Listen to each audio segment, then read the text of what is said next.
Kita duduk serumah dengan mak mertua mak suami kita, dan suami menunjukkan lebih sangat dengan mak dia pada semua benda.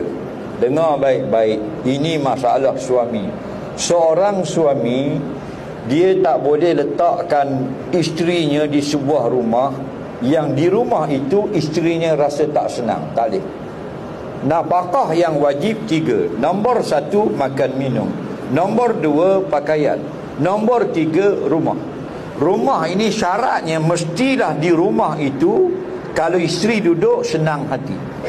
Kalau ada sesuatu yang tidak menyenangkan hati isteri, suami itu wajib mencari rumah yang lain. Jangan main-main. Nampak? Itu hukum nafkah. Ramai suami tak tahu. Nah, contoh, kalau di rumah itu ada kakak suami, kakak suami ni musuh isteri dia, selalu berbalah, maka berdosa suami bawa isteri tinggal di rumah itu, kerana dalam rumah itu ada musuh isteri dia. Ini ramai orang tak belajar agama. Nampak? Dia ikut suka hati dia. Dia kira bila dia suami, mu kena ikut aku. Salah. Bukan semua benda mu bos. Ada benda yang kita sama adil, ada benda orang perempuan kena lebih. Nampak? Jadi kalau kita nak lebihkan juga mak kita, boleh. 2 syarat. Yang pertama, tidak boleh kita abaikan nafkah isteri, semua sudah terjaga. Yang kedua, tidak boleh kita tunjukkan di depan isteri kita.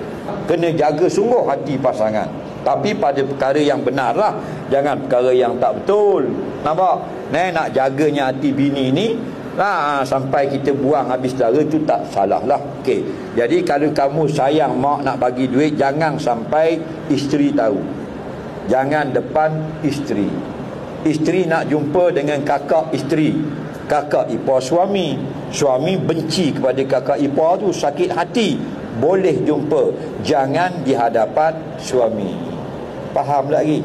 Jadi dalam kes ini suami kena betulkan balik.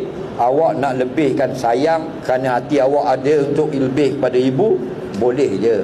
Jangan abaikan nafkah isteri, kasih sayang pada dia jangan abai, dan jangan tunjukkan benda itu di depan isterinya. Wallahu a'lam.